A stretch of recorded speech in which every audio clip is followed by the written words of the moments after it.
Someone is screaming outside your window right now, not literally, but imagine it. A sharp cry, a crash, the sound of someone in trouble. Your body goes rigid, your ears sharpen, and then nothing. You wait, you listen, you do not move. And if you are honest with yourself, you are waiting for someone else to do something first. That feeling is not cowardice, it is not selfishness. It is one of the most documented, most replicated, most chilling findings in the entire history of psychology. And it says something about you that you were never told in school. In 1964, a woman named Kitty Genovese was stabbed to death outside her apartment building in New York City. The attack lasted over half an hour. Dozens of neighbors heard her screaming. Some turned on lights, some opened windows, a few watched. Nobody called the police, not until it was over, not until she was already gone. The story shocked the country, but what came next shocked the scientists.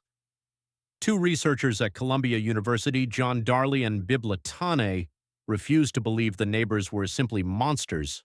They had a different theory, and to test it, they ran an experiment that would permanently change how psychology understands human behavior. They brought college students into a room, one at a time, and told each one they were about to discuss the pressures of college life with other students via intercom. In reality, the other voices were recordings. During the conversation, one of the voices began to sound distressed. It described having seizures. It became more and more panicked. Then it went silent. Here is what Darley and Latané found. When the student believed they were the only person on the line, 85% of them left the room to get help within 60 seconds. But when they believed 5 other people were also listening, that number dropped to 31%. Same distress, same danger, same recording. The only thing that changed was how many people the student thought were present. More witnesses, less help. This is the bystander effect. And before you tell yourself it does not apply to you, consider this. The students in that experiment were not bad people. They were not indifferent. Many of them showed visible signs of distress, sweaty palms, trembling voices, expressions of real anxiety. They cared, they just did not act.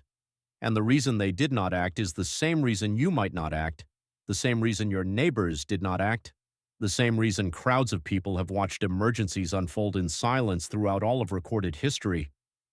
Your brain, in a moment of crisis, does 2 things at once. First, it scans the social environment, it looks around, it checks what everyone else is doing. This is not stupidity.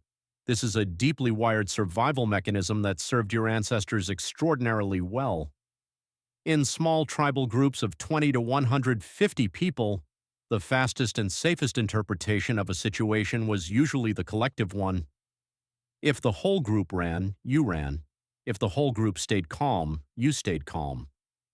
The shared reading of reality was more reliable than any individual's guess. Psychologists call this social proof. It is the reason you look up when everyone on the street looks up. It is the reason applause feels contagious and panic spreads like fire. But that same mechanism misfires in crowds. When you look around and see 50 people standing still, your brain receives a powerful signal. This is not an emergency. Because if it were, surely someone would be acting. And everyone around you is running the exact same calculation, reaching the exact same conclusion, feeding the same false signal back into the group. Nobody acts because nobody is acting. The crowd creates its own paralysis. Darley and Latané called this pluralistic ignorance. You assume the calm of others reflects genuine knowledge you do not have, but they are assuming the exact same thing about you.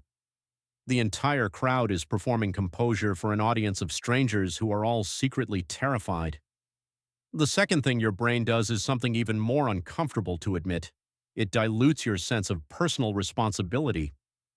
Sociologist Mark Levine, who has studied bystander behavior across cultures and contexts, found that responsibility does not simply divide equally among witnesses, it dissolves.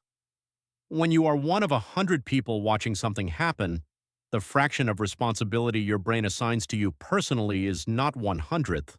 It is closer to 0. You are not doing the math consciously. You are not deciding.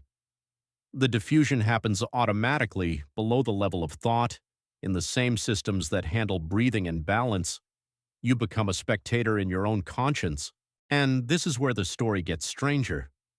Because the bystander effect does not only happen in emergencies, it operates quietly in every group you have ever been part of, in every meeting where no one spoke up when something was wrong, in every family where one person's problem was quietly ignored because everyone assumed someone else was handling it, in every comment section where abuse went unreported because there were already 1,000 people who had seen it.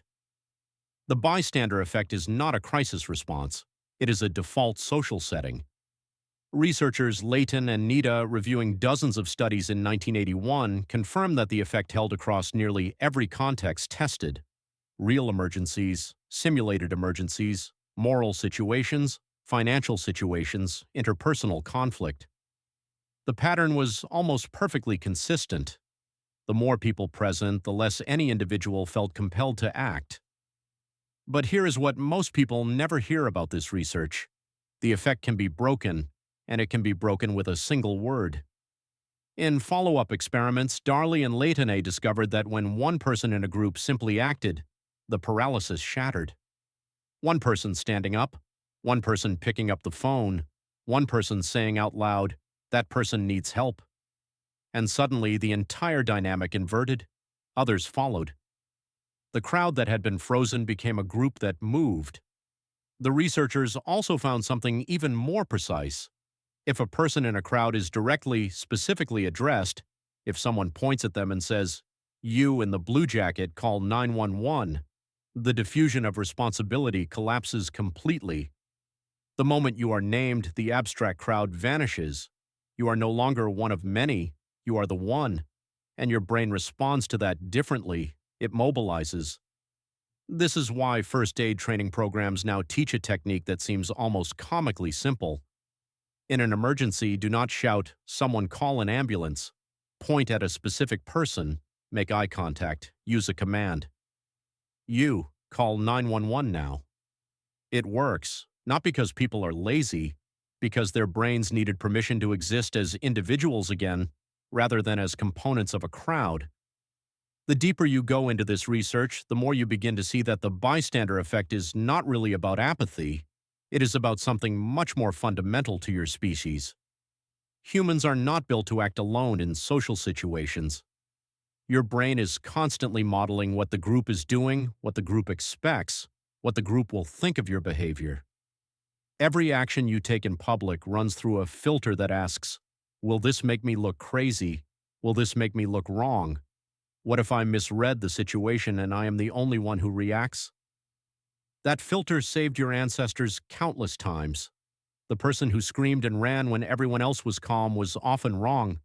The person who read the social cues and waited often survived to pass on their genes.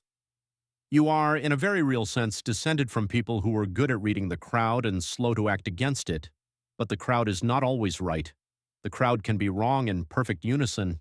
The crowd can watch a woman die in the street and collectively decide without a single spoken word that someone else will handle it. There is a version of this that lives in you right now, not in some dramatic emergency you will never face, in the small moments. The meeting where something unfair happened and everyone looked at the table, the moment someone online said something cruel and the thread moved on. The coworker who seemed like they were falling apart and no one asked. The bystander effect does not need 38 neighbors to activate. It needs only 2 people who are each waiting for the other one to go first.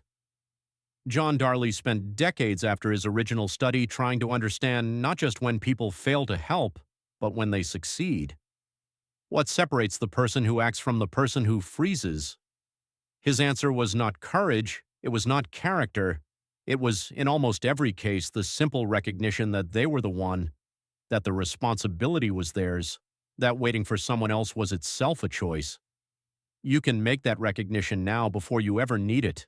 Someone is screaming outside your window right now, not literally, but imagine it. And this time, notice something different. You are already the only person in the room.